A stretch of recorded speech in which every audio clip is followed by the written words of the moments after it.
ಆಡಳಿತ ಪಕ್ಷದ ಶಾಸಕರು ಯಾವ ರೀತಿಯಾದ ಹೇಳಿಕೆಗಳನ್ನು ಕೊಟ್ಟಿದ್ದಾರೆ ಅಂತ ಹೇಳಿದ್ರೆ ನಾನು ಬೇಜಾರಾಗುತ್ತೆ ಈ ಸದನಕ್ಕೆ. ನಾನು ಹೇಳಲಿಕ್ಕೆ ಹೋಗಲ್ಲ, ಅದು ಇಡೀ ಸಾರ್ವಜನಿಕ ವಲಯಗಳಲ್ಲಿ ಚರ್ಚೆ ಆಗಿದೆ. ನಾನು ಅದನ್ನು ಬಹಳ ಉಲ್ಲೇಖ ಮಾಡ್ಲಿಕ್ಕೆ ಹೋಗೋದಿಲ್ಲ. ನನಗೆ ಬಹಳ ಆಶ್ಚರ್ಯ ಆಗಿದ್ದು, ಸುನಿಲ್ ಒಂದ್ ಸೆಕೆಂಡ್, ಈಗ ಪ್ರತಿಪಕ್ಷ ನಮಗೆ ಏನಾಗಲಿಲ್ಲ ಅಂತ ಹೇಳ್ತಾರೆ, ನಮ್ಮ ಶಾಸಕ ಬಹಳಷ್ಟು ಕೆಲಸ ಇವತ್ತು ಆಗಿದೆ ಅಂತ ಹೇಳ್ತಾರೆ, ನಮ್ದು ಕೂಡ ಆಗಿದೆ. ಅದರಲ್ಲಿ ಹೇಳಲಿಕ್ಕೆ ಈಗ ನೆಕ್ಸ್ಟ್ ನಮ್ಮ ಶಿವಲಿಂಗ ಅವರು ಶಿಕ್ಷಣ ತಂದಾಗ ಚರ್ಚೆ ಮಾಡ್ತಾರೆ, ಅದರಲ್ಲಿ ಆ ವಿಚಾರವರು ಹೇಳ್ತಾರೆ. ಈಗ ನಿಮ್ಮ ಈಗ ಯಾರು ಡಿಸ್ಟರ್ಬ್ ಆಗೋದು ಬೇಡ, ಬೇಗ ಮುಗಿಸುವ.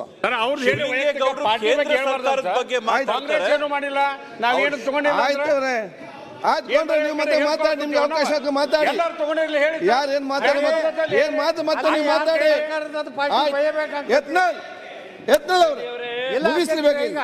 ಯಾವ ಸರ್ಕಾರ ಇರ್ತದೆ ಆ ಪಾರ್ಟಿಗೆ ಬಯಬೇಕಾಗ್ತದೆ. ಆಯ್ತು, ನೀವು ಅವ್ರು ಏನಾದ್ರು ಹೇಳ್ತಾರೆ, ನೀವು ಯಾಕದಕ್ಕೆ ರಿಪ್ಲೈ ಕೊಡ್ತೀರಿ? ಇದೇ ಕೆಲಸವಾ ಕೂತ್ಕೊಂಡು ನಮ್ಗೆ? ನೀವು ಕಂಪ್ಲೀಟ್ ಮಾಡಿ. ಮಾನ್ಯ ಅಧ್ಯಕ್ಷರೇ,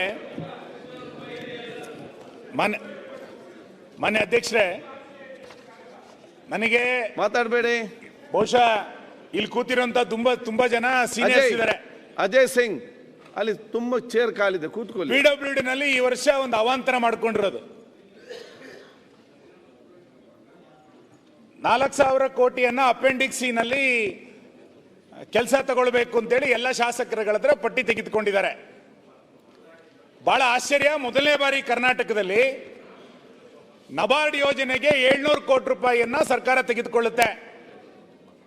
ನಾವೆಲ್ಲ ಅನ್ಕೊಂಡಿದ್ವಿ ನಬಾರ್ಡ್ ಯೋಜನೆ ಅಂತಂದಾಗ ಬೇರೆ ಬೇರೆ ಹೆಸರುಗಳನ್ನ ಎಲ್ಲ ಶಾಸಕರುಗಳನ್ನ ತೆಗೆದುಕೊಂಡು ಬರ್ತಾರೆ ಅಂತ ಅನ್ಕೊಂಡಿದ್ವಿ, ಪಟ್ಟಿಗಳನ್ನ ಕೊಡಕ್ ರೆಡಿ ಆಗಿದ್ವಿ. ಈಗ ನೋಡಿದ್ರೆ ಗೊತ್ತಾಗ್ತಾ ಇದೆ 700 ಕೋಟಿ ರೂಪಾಯಿಯನ್ನ ಅಪೆಂಡಿಕ್ಸ್ ಸಿಗೆ ಅಡ್ಜಸ್ಟ್ ಮಾಡುವಂತ ಪ್ರಯತ್ನವನ್ನ ಮಾಡಿದ್ ಒಂದಲ್ಲದೆ, ಇಲ್ಲಿಯ ತನಕ ಅಪೆಂಡಿಕ್ಸ್ ಸಿ ಯೋಜನೆಯ ಕಾಮಗಾರಿಗಳನ್ನ ನಬಾರ್ಡಿಗೆ ಅಡ್ಜಸ್ಟ್ ಮಾಡಿದ್ದೆ ನಾವು ನೋಡ್ಲೇ ಇಲ್ಲ. ಮೊದಲನೇ ಬಾರಿ ಮಾಡಿದ್ದಾರೆ. ಎರಡನೇದು ನಿಮ್ಮ ಹತ್ರ ಬರೋದು, ನಬಾರ್ಡ್ ಯೋಜನೆಯಲ್ಲಿ 240 ಕೋಟಿ ರೂಪಾಯಿಯನ್ನ ನಿಮ್ಮ ಕ್ಷೇತ್ರದ ಒಂದು ಬ್ರಿಡ್ಜಿಗೆ ಕೊಟ್ಟಿದ್ದಾರೆ, ಉಳಿದ ಯಾರಿಗೂ ಏನನ್ನೂ ಕೊಡ್ಲಿಲ್ಲ. ಅಂದ್ರೆ ಉಳಿದವರು ಎಲ್ಲರಿಗೂ ಕೊಡಬಹುದಾಗಿತ್ತು, ನಿಮಗೆ ಕೊಟ್ಟಿದ್ದಕ್ಕೆ ಬಗ್ಗೆ ಬೇಜಾರಿಲ್ಲ. ಸರ್ಕಾರದ ಯಾವ್ದಾರ ನಿಮ್ಮ ರಾಜ್ಯದ ಬೊಕ್ಕಸದಿಂದ ನಿಮಗೆ ಕೊಡಬಹುದಾಗಿತ್ತು 240 ಕೋಟಿಯನ್ನ. ನಾನು ಶಬಾಸ್ಗಿರಿ ಹೇಳ್ತಾ ಇದ್ದೆ, ಇಡೀ ರಾಜ್ಯದ ಎಲ್ಲ ಶಾಸಕರಿಗೆ ಕೊಡಬೇಕಾದಂತ ನಬಾರ್ಡ್ ಯೋಜನೆ ನಡಿನಲ್ಲಿ ನಿಮ್ ಕ್ಷೇತ್ರದ ಒಂದು ಬ್ರಿಡ್ಜಿಗೆ 240 ಕೋಟಿ ರೂಪಾಯಿ ಕೊಟ್ರೆ ಉಳಿದ ಶಾಸಕರು ಎಲ್ಲಿಗೆ ಹೋಗ್ಬೇಕು? ನಿಮ್ಗೆ ಯಾಕೆ ಕೊಟ್ಟಿತ್ತು? ಅಂದ್ರೆ 700 ಕೋಟಿ ರೂಪಾಯಿನ ಒಂದು ಕಡೆ ಅಪೆಂಡಿಕ್ಸ್ ಗೆ ಅಡ್ಜಸ್ಟ್ ಮಾಡಿದ್ರಿ. ಅಪೆಂಡಿಕ್ಸ್ ಸಿ ನಲ್ಲಿ ನಿಮ್ ಬಜೆಟ್ ನಲ್ಲಿ 4,000 ಕೋಟಿ ಅಂತ ತೋರಿಸ್ತೀರಿ, ಅದರಲ್ಲಿ 700 ಕೋಟಿ ರೂಪಾಯಿನ ನಬಾರ್ಡಿಗೆ ಅಡ್ಜಸ್ಟ್ ಮಾಡ್ತಾ ಇದ್ದೀರಿ. ಇನ್ನ ಯಾವ್ದೋ ಒಂದು ಯೋಜನೆಗೆ ನಿಮ್ ಬ್ರಿಡ್ಜಿಗೆ ಕೊಟ್ಟು ಉಳಿದ ಶಾಸಕರುಗಳು 2 ವರ್ಷ ನಬಾರ್ಡಿನ ಕಡೆ ನೋಡದಲ್ಲೇ ಇರುವಂತ ಪರಿಸ್ಥಿತಿಯನ್ನ ಈ ರಾಜ್ಯ ಸರ್ಕಾರ ಇವತ್ತು ತಂದಿಟ್ಟಿದೆ. ಇದ್ರ ಬಗ್ಗೆ ಆಗಿಲ್ಲ. ಇದು ನನ್ನ ಕ್ಷೇತ್ರಕ್ಕೆ ಅಂತೇಳಿ ನನಗೆಲ್ಲ ಅದು ಮಂಗಳೂರು ನಗರಕ್ಕೆ ಪ್ರಯೋಜನ ಆಗ್ತದೆ, ಅಲ್ಲಿ ಜನ ವಾಹನ ಕಡಿಮೆ ಆಗ್ತದೆ ಮತ್ತು ಆಕ್ಸಿಡೆಂಟ್ ಆದ ಆಲ್ಟರ್ನೇಟ್ ಬ್ರಿಡ್ಜ್ ಆಗ್ತದೆ ಅಂತ ಇಲ್ಲಿ ಕೊಡುವಂತ. ನಾನು ಒಂದು ನಿಮಿಷ ಅಲ್ಲ, ಸ್ಪೀಕರ್ ಇಡೀ ಮಂಗಳೂರು ಭಾಗಕ್ಕೆ ಒಂದು ಬ್ರಿಡ್ಜಿಗೆ ದುಡ್ಡು ಹಾಕ್ಸಿದ್ದಾರೆ ಅಂತ ನೀನು ವಿರೋಧ ಮಾಡ್ತೀಯಲ್ಲಪ್ಪ. ಸರ್ಕಾರನ ಚೆನ್ನಾಗಿ ಬಯಸ್ತಾವ್ರೆ, ಆದ್ರೂ ನೀವು ಬಿಡಲ್ರಲ್ಲ. ಅವ್ರಿಗೆ ಥ್ಯಾಂಕ್ಸ್ ಹೇಳ್ಬೇಕು ನೀವು. 50 ಜನ ಇತಿಹಾಸ ಮಾತಾಡ್ಸಿದ್ರೆ ವಿರೋಧ ಪಕ್ಷದವ್ರನ್ನ ಒಂದು ನಿಯಮಾವಳಿ ತಂದ್ರೆ 4 ಜನ 5 ಜನಕ್ಕೆ ಕೊಡೋದು ಅವಕಾಶ. ನಾನು 20 ವರ್ಷದಿಂದ ಕೂತಿದ್ದೇನೆ, ನಿಮ್ಗೆಲ್ಲ ಮಾತಾಡ್ಸ್ಯಾರೆ, ಆದ್ರೂ ನೀವು ಅವ್ರನ್ನ ಇದು ಅವ್ರನ್ನೂ ಬಿಡಲ್ವಲ್ಲ, ನೀವು ಟೀಕೆ ಮಾಡೋದು. ನಾನು ಟೀಕೆ ಮಾಡ್ಲಿಲ್ಲ, ಬುದ್ಧಿ ನೀವು ಕುತ್ಕೊಳ್ಳಿ ಸರ್. ನಾನು ನಮ್ಮ ಜಿಲ್ಲೆಗೆ ನಿಮ್ಮ ಮುಖಾಂತರ ಬ್ರಿಡ್ಜ್ ಬಂದಿದ್ದಕ್ಕೆ ನಾನು ಆಕ್ಷೇಪ ಎತ್ತಲಿಲ್ಲ. ನಾನು ಹೇಳ್ತಾ ಇರೋದು, ಸರ್ಕಾರಕ್ಕೆ ಕಳಕಳಿ ಇದ್ದಿದ್ರೆ ಅಪೆಂಡಿಕ್ಸ್ ಸಿ ನಲ್ಲಿ 240 ಕೋಟಿ ರೂಪಾಯಿನ ಕೊಡ್ಬೋದಿತ್ತು. ನಬಾರ್ಡ್ ನಲ್ಲಿ ಕೊಟ್ಟು ಉಳಿದ ಶಾಸಕರಿಗೆ ಕೊಡಬೇಕಾದಂತ ಅನುದಾನಗಳನ್ನ ಒಂದು ಬ್ರಿಡ್ಜ್ ನಲ್ಲಿ ಕಿತ್ಕೊಂಡ್ರಿ ಅಂತ ನನ್ನ ಆಕ್ಷೇಪ ಅಷ್ಟೇ. ಅದ್ರ ಬಗ್ಗೆ ಅಷ್ಟೇ, ಉಳಿದೇನಿಲ್ಲ. ಅದಕ್ಕೆ ಸ್ಪೀಕರ್ ಅದಕ್ಕೆ ಗೊತ್ತಾಯ್ತು. ಮಾನ್ಯ ಅಧ್ಯಕ್ಷರೇ, ನಾನೀಗ ನೋಡ್ತಾ ಹೋದ್ರೆ ನಿಮಗೆ ಬಹಳ ಆಶ್ಚರ್ಯ ಆಗುತ್ತೆ, ಮತ್ತೆ ಅದು ಸುಮ್ಮನೆ ಮಾತಿಗೆ ಮಾತು ಬೆಳೆಯುತ್ತೆ. PWD ನವರು ಮಾನ್ಯ ವಿರೋಧ ಪಕ್ಷದ ನಾಯಕರು ಕೇಳುವಂತ ಪ್ರಶ್ನೆಗೆ ಉತ್ತರ ಕೊಟ್ಟಿದ್ದಾರೆ. ರಾಜ್ಯದಲ್ಲಿ ನಿರ್ಮಾಣ ಮಾಡಿರುವ ಹಾಗೂ ಡಾಂಬರೀಕರಣ ಮಾಡಿರುವ ರಾಜ್ಯ ಹೆದ್ದಾರಿಗಳ ಮತ್ತು ಮುಖ್ಯ ರಸ್ತೆಗಳ ವಿವರಗಳು ಅಂತ ಸುಮ್ಮನೆ ಓದ್ತೇನೆ.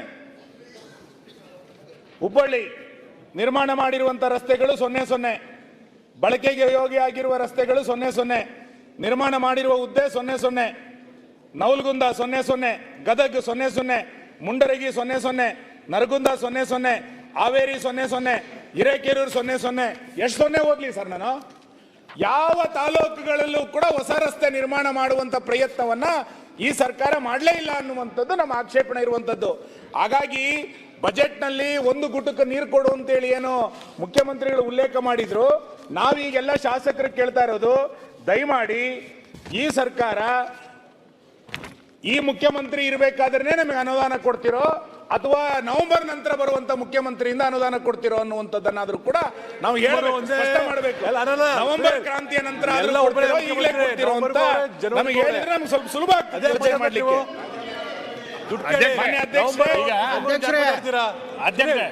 ಶ್ರೀನಿವಾಸ್ ಅಲ್ಲಿ ಮಾತಾಡ್ತಿದ್ದಾರೆ.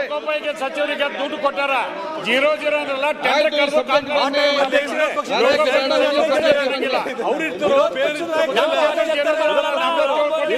ನಾಯಕರಂತೂ ಅವರೇ ಇರ್ತಾರೆ.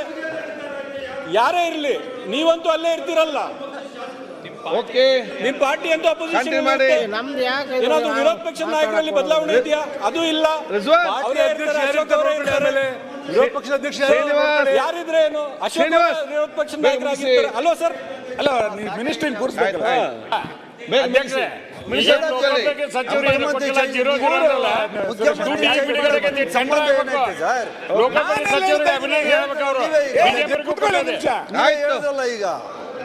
ಮಾನ್ಯ ಅಧ್ಯಕ್ಷರೇ, ಬೇಡ ನಾನು ರಾಜಕಾರಣ ಮಾತಾಡಬಾರ್ದು. ಮಾನ್ಯ ಅಧ್ಯಕ್ಷರೇ, RDPR ನಲ್ಲಿ ನಾವೆಲ್ಲ ಗ್ರಾಮೀಣ ಪ್ರದೇಶದ ಶಾಸಕರು, ನನ್ನಂತೆ 16 ಜನ ಗ್ರಾಮೀಣ ಪ್ರದೇಶ ಶಾಸಕರಿದ್ದಾರೆ. ಗ್ರಾಮೀಣ ಪ್ರದೇಶದ ರಸ್ತೆಗಳಿಗೆ ಈ ಸರ್ಕಾರ ಮಣ್ಣು ಹಾಕ್ಲಿಕ್ಕೆ ದುಡ್ಡು ಕೊಡ್ಲಿಲ್ಲ. ಇನ್ನು ನಮಗೆ ಈ ವರ್ಷ ಹೆಂಗಾಗಿದೆ ಅಂತಂದ್ರೆ, ರಸ್ತೆನಲ್ಲಿ ಗುಂಡಿ ಹುಡುಕ್ಬೇಕಾ, ಗುಂಡಿಯಲ್ಲಿ ರಸ್ತೆ ಹುಡುಕ್ಬೇಕಾ ಗೊತ್ತಿಲ್ಲ, ಆ ಪರಿಸ್ಥಿತಿ ಇದೀವಿ. ಯಾವ ರಸ್ತೆಗಳಲ್ಲಿ ಹೋಗುವಂತ ಪರಿಸ್ಥಿತಿ ಇಲ್ಲ. ಕಳೆದ 2 ವರ್ಷಗಳ ಅವಧಿಯಲ್ಲಿ ಒಂದೇ ಒಂದು ರಸ್ತೆಯನ್ನ ನಿರ್ವಹಣೆ ಮಾಡ್ಲಿಕ್ಕಾಗದೆ, 1 ಕಿಲೋಮೀಟರ್ ಹೊಸ ರಸ್ತೆಯನ್ನ ನಿರ್ಮಾಣ ಮಾಡ್ಲಿಕ್ಕಾಗದೆ ಶಾಸಕರುಗಳು ಹೇಗೆ ಕ್ಷೇತ್ರದಲ್ಲಿ ಓಡಾಟ ಮಾಡೋದು? ಯಾವುದಕ್ಕೆ ಅನುದಾನ ಕೊಡ್ತೀವಿ ಅಂತ ಕೇಳ್ತಾ ಇದ್ದಾರೆ ಜನ. ಇಂಥ ಪರಿಸ್ಥಿತಿನಲ್ಲಿ ನಾವೆಲ್ಲ ಶಾಸಕರು ಒಂದು ನಿಯಮಾವಳಿಗಳನ್ನು ತಗೊಬಂದು ಚರ್ಚೆ ಮಾಡುವಂತ ಪರಿಸ್ಥಿತಿ ಯಾಕೆ ಸರ್ಕಾರಕ್ಕೆ ಬಂತು? ನೀವು ಗ್ಯಾರಂಟಿ ಯೋಜನೆಗಳೇ ಅಭಿವೃದ್ಧಿ ಅಂತ ಹೇಳ್ಕೊಳ್ತಾ ಉಳಿದ ಎಲ್ಲ ಚಟುವಟಿಕೆಗಳನ್ನ ಗಾಳಿಗೆ ತೂರಿ ಇವತ್ತು ಒಟ್ಟಾರೆ ಏನ್ ಬೇಕಾದ್ರೂ ನಡೆಯುತ್ತೆ, ಬಹುಮತ ಇದೆ ಅನ್ನೋ ಕಾರಣಕ್ಕೋಸ್ಕರ ನಡೆಯುತ್ತೆ ಅಂತ ಆಗ್ಲಿಕ್ಕೆ ಸಾಧ್ಯ ಇಲ್ಲ. ನಿಶ್ಚಿತವಾಗಿ ಅನುದಾನಗಳನ್ನು ಕೊಟ್ಟರೆ ರಾಜ್ಯದ ಜನ ನಿಮಗೆ ಗೌರವಿಸ್ತಾರೆ, ಶಾಸಕರುಗಳಿಗೂ ಕೂಡ ಒಂದು ಗೌರವ ಬರಲಿಕ್ಕೆ ಸಾಧ್ಯ ಆಗುತ್ತೆ. ಮಾನ್ಯ ಅಧ್ಯಕ್ಷರೇ, ನಾನು ವಸತಿ ಯೋಜನೆಯ ಬಗ್ಗೆ 1-2 ನಿಮಿಷ ಮಾತಾಡಬೇಕು. ಈ ಸರ್ಕಾರ ಬಂದು 2 ವರ್ಷಗಳನ್ನು ಪೂರೈಸಿತು. ವಸತಿ ಯೋಜನೆಗಳು ಎಷ್ಟು ಪ್ರಗತಿಯನ್ನು ಕಂಡಿದೆ? 5 ವರ್ಷ ಕೊಡಲಿ ಹಿಂದಿನ ಸರ್ಕಾರ. ಮಾನ್ಯ ಅಧ್ಯಕ್ಷರೇ,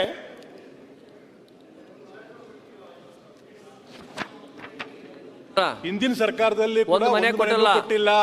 ಸಿದ್ದರಾಮಯ್ಯ 13 ಮನೆ ಕೊಟ್ಟಿಲ್ಲ, 15 ಲಕ್ಷ ಮನೆ ಕೊಟ್ಟಿದ್ದಾರೆ. ಅವ್ರು ಈಗಿನ ವಿಷಯ ಹೇಳ್ತಾರೆ ಅವರೇ, ಹಿಂದಿನ ಏನ್ ಮಾಡಿದ್ರೆ ಆಯ್ತು, ಲಕ್ಷ ಗಟ್ಟಲೆ ಮನೆ ಕೊಟ್ಟರಲ್ಲ ಸರ್. ಅದೇ ಗೊತ್ತೇನು ಮತ್ತೆ. ಮಾನ್ಯ ಅಧ್ಯಕ್ಷರೇ, ಮಾನ್ಯ 0-0 ಅಂದ್ರಲ್ಲ, ಹೇಳ್ತಾರೆ. ಒಂದು ಪ್ರಶ್ನೆ ಕೇಳಿದ್ದಾರೆ, ಅದಕ್ಕೆ ಆನ್ಸರ್ ಕೊಟ್ಟಿದ್ದಾರೆ. ವಸತಿ ಯೋಜನೆ ಲಕ್ಷ್ಮಣ್ ಸೋದರ ಪ್ರಶ್ನೆಗೆ ಅವರು ವಸತಿ ಯೋಜನೆಗಳಲ್ಲಿ ಬೆಳಗಾವಿ ಅಥಣಿ ಕ್ಷೇತ್ರಕ್ಕೆ ಎಷ್ಟು ಕೊಟ್ಟಿದ್ದಾರೆ ಅಂತ ಕೇಳ್ತಾ, ಆಮೇಲೆ ಯಾವಾಗ ಮಂಜೂರಾತಿ ಮಾಡಲಾಗುವುದು, ಇದುವರೆಗೆ ಮಂಜೂರಾತಿ ಮಾಡಲು ಕಾರಣಗಳೇನು ಅಂತ ಕೇಳಿದ್ದಾರೆ. ಅದಕ್ಕೆ ಅವ್ರು ಕೊಟ್ಟರೆ ಉತ್ತರ ಏನು ಅಂತಂದ್ರೆ, 2023-24, 2024-25ರಲ್ಲಿ ಹೊಸ ಮನೆಗಳ ಗುರಿಯನ್ನು ನಿಗದಿಪಡಿಸಿರುವುದಿಲ್ಲ. ಮುಂಬರುವ ಆಯವ್ಯಯದಲ್ಲಿ ನಿಗದಿಪಡಿಸಿರಬಹುದಾದಂಥ ಹೊಸ ಮನೆಗಳಿಗೆ ಗುರಿಗೆ ಅನುಗುಣವಾಗಿ ನಿಯಮಾನುಸಾರ ಮಂಜೂರಾತಿ ಮಾಡಬಹುದು ಅಂತ. 2 ವರ್ಷದಲ್ಲಿ ಈ ಸರ್ಕಾರ ಒಂದು ಮನೆಯನ್ನು ಕೊಡ್ಲಿಲ್ಲ. ಅಧ್ಯಕ್ಷರೇ,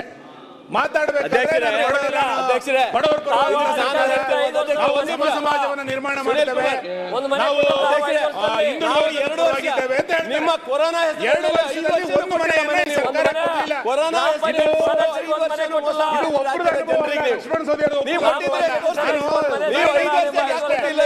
ಎಲ್ಲ ಯಾವುದೇ ಶಾಸಕರಿಗೆ ಅಥವಾ ಶಾಸಕರಿಗೆ ನಾನು ಹೇಳಲ್ಲ, ಯಾವುದೇ ಕ್ಷೇತ್ರಗಳಿಗೆ ಒಂದೇ ಒಂದು ವಸತಿ ಮನೆಯನ್ನ ಕೊಡ್ಲಿಲ್ಲ ಅಂತಾದ್ರೆ ಆ ವಸತಿ ಇಲಾಖೆಯನ್ನ ವಿಸರ್ಜನೆ ಮಾಡಿಯಲ್ಲ. ಒಂದು ಮನೆಯನ್ನ ಕೊಡ್ಲಿಕ್ಕಾಗಿಲ್ಲ ಅಂದ್ರೆ ಆ ಖಾತೆನೇನಕ್ಕೆ ಇಟ್ಕೊಂಡಿದ್ದೀರಿ?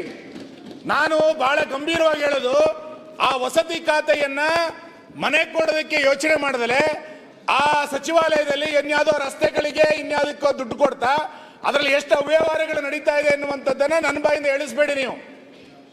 ಈ ಬಜೆಟ್ ನಲ್ಲಿ ವಸತಿಗಳನ್ನ ಕೊಡುವಂತ ಹೊಣೆಗಾರಿಕೆ ಸರ್ಕಾರದಿತ್ತು. 2 ವರ್ಷಗಳಿಂದ ಅವನು ಮನೆ ಕೊಡ್ಲಿಲ್ಲ. ಈ ವರ್ಷದ ಬಜೆಟ್ ಅಲ್ಲೂ ಮನೆ ಕೊಡಲ್ಲ ಅಂತಂದ್ರೆ ಆ ಬಡವ ಇನ್ ಯಾವಾಗ ಅರ್ಜಿ ಹಾಕೊಂಡು ಕುತ್ಕೋಬೇಕು? ಎಷ್ಟು ವರ್ಷ ಅರ್ಜಿ ಹಾಕೊಂಡು ಕುತ್ಕೊಳ್ತಾನೆ? ಇದು ಪ್ರಶ್ನೆ. ಇನ್ನು ಮುಂದುವರೆದು ನಿಮ್ಮ ಅಧಿಕಾರದಲ್ಲಿ ಯಾವ ಕೊಟ್ಟಿದ್ರಿ? ಮಾನ್ಯ ಅಧ್ಯಕ್ಷರೇ, ಸುನೀಲ್ ಕುಮಾರ್ ಅವರೇ, ಇವ್ರ ಅಧಿಕಾರದಲ್ಲಿ ಮನೆ ಕೊಟ್ಟಿದ್ರ? ದಾಖಲೆ ತರಿಸಿರಿ. ಇವ್ರ ಅಧಿಕಾರದಲ್ಲಿ ಮನೆ ಕೊಟ್ಟಿದ್ರ 5 ವರ್ಷದಲ್ಲಿ? ಈಗ ವಿಷಯ ಮನೆನೇ ಕೊಟ್ಟಿಲ್ಲ.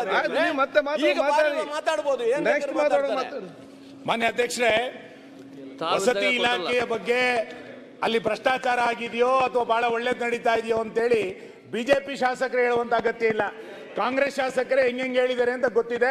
ಅದು ನಿಮಗೆ ಹೆಂಗೆ ಕರೆದು ಎನ್ಕ್ವೈರಿ ಮಾಡಿದ್ದಾರೆ ಅಂತ ಗೊತ್ತಿದೆ. ಮತ್ತೊಂದು ಬಹಳ ವಿಚಿತ್ರ ಅಂದ್ರೆ ಈ ಸರ್ಕಾರದಲ್ಲಿ ಅನುದಾನ ಕೊಟ್ಟಿಲ್ಲ, ಅನುದಾನ ಕೊಡಿ ಅಂತ ಕಾಂಗ್ರೆಸ್ ಶಾಸಕರು ಯಾರು ಹೇಳ್ಬಿಟ್ರೆ ಅವರಿಗೆ ನೋಟಿಸ್ ಕೊಡ್ತಾರೆ. ಸರ್ಕಾರ ಸರಿ ಇಲ್ಲ ಅಂತ ಟೀಕೆ ಮಾಡಿದ್ರೆ ಪತ್ರಿಕೆಗಳಿಗೆ ಅಡ್ವರ್ಟೈಸ್ಮೆಂಟ್ ನಿಲ್ಲಿಸ್ಬಿಡ್ತಾರೆ. ವಿರೋಧ ಪಕ್ಷದವರು ಮಾತಾಡಿದ್ರೆ ಇನ್ಯಾವುದಾದ್ರು ವಿಷಯಗಳನ್ನು ತೆಗೆದುಕೊಂಡು ಬಂದು ವಿರೋಧ ಪಕ್ಷ ಕಟ್ಟಿ ಹಾಕುವಂತ ಪ್ರಯತ್ನ ಮಾಡ್ತಾರೆ. ಸರ್ಕಾರವನ್ನ ಟೀಕೆ ಮಾಡದಲೇ ಇರುವಂತ ಪರಿಸ್ಥಿತಿ ಇವತ್ತು ಆಡಳಿತ ಪಕ್ಷದವರಿಗೂ ಹೋಗಿದೆ, ಪತ್ರಿಕೆನವರಿಗೂ ಹೋಗಿದೆ. ಯಾಕೆಂದ್ರೆ ಅವ್ರಿಗೆ ಜಾಹೀರಾತು ಬರಲ್ಲ, ಜಾಹೀರಾತು ಕಟ್ ಮಾಡಿದ್ದಾರೆ. ಯಾವ ಪತ್ರಿಕೆ ಟೀಕೆ ಮಾಡಿದ್ರೆ ಅವ್ರಿಗೆ ಜಾಹೀರಾತು ಇಲ್ಲ, ಯಾವ ಶಾಸಕ ಟೀಕೆ ಮಾಡ್ತಾರೋ ಅವ್ರಿಗೆ ನೋಟಿಸ್ ಕೊಡ್ತಾರೆ. ಇಂಥ ಪರಿಸ್ಥಿತಿ ಈ ಸರ್ಕಾರದಲ್ಲಿದೆ. ಹಾಗಾಗಿ ನಾನು ಮನೆಗಳಿಲ್ಲ ಅಂತಿರಲ್ಲ, ಪ್ರಧಾನಮಂತ್ರಿ ಆವಾಸ್ ಯೋಜನೆ ಅಂತ ತಂದು ನೀವು ಎಷ್ಟು ಮಾಧ್ಯಮಗಳ ಲೈಸೆನ್ಸ್ಗಳು ಕ್ಯಾನ್ಸಲ್ ಆಯ್ತು, ಮನೆಗಳು ಅದ್ರ ಬಗ್ಗೆ ಶೇರಿಂಗ್ ಕೊಡೋರು ಯಾರು? ಶೇರಿಂಗ್ ಕೊಡಲ್ಲ. ಪ್ರಧಾನಮಂತ್ರಿ ಆವಾಸ್ ಯೋಜನೆಗೆ ಯಾರು ಶೇರಿಂಗ್ ಕೊಡೋರು? ಮನೆಗಳಲ್ವಾ? ಈಗ ಸಭಾಧ್ಯಕ್ಷ ಸ್ವಾಗತ ಮಾಡಬೇಕು ಸರ್ಕಾರ. 72,000 ರೂಪಾಯಿ ಮಧ್ಯದಲ್ಲಿ ಯಾರು ಮಾತಾಡಬೇಡಿ. ಸ್ವಾಗತ ಮಾಡಬೇಕು ಅಲ್ಲ. ಆಯ್ತು, ಇವರು ಜವಾಬ್ದಾರಿ ಈ ಸರ್ಕಾರ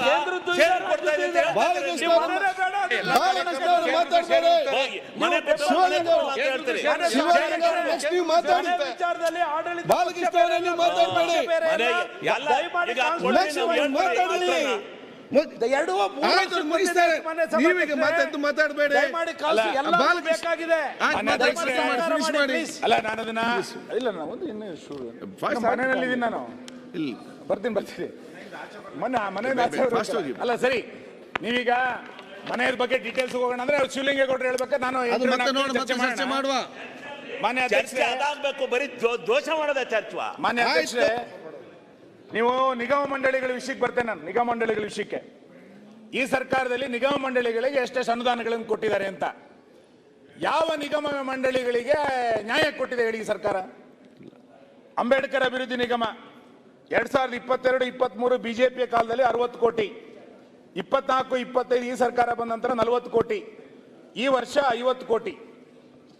BR ಅಂಬೇಡ್ಕರ್ ನಿಗಮ ನಮ್ಮ ಸರ್ಕಾರದಲ್ಲಿ 100 ಕೋಟಿ, ಇವ್ರ ಸರ್ಕಾರದಲ್ಲಿ ಕಳೆದ ವರ್ಷ 45 ಕೋಟಿ, ಈ ವರ್ಷ 56 ಕೋಟಿ. ತಾಂಡ ಅಭಿವೃದ್ಧಿ ನಿಗಮ ನಮ್ಮ ಸರ್ಕಾರದಲ್ಲಿ 110 ಕೋಟಿ, ಇವ್ರ ಸರ್ಕಾರದಲ್ಲಿ 60 ಕೋಟಿ, ಈ ವರ್ಷ 75 ಕೋಟಿ. ಆದಿ ಜಾಂಬವ ನಿಗಮ ನಮ್ಮ ಸರ್ಕಾರದಲ್ಲಿ 100 ಕೋಟಿ, ಇವ್ರ ಸರ್ಕಾರದಲ್ಲಿ 50 ಕೋಟಿ, ಈ ವರ್ಷ 62 ಕೋಟಿ.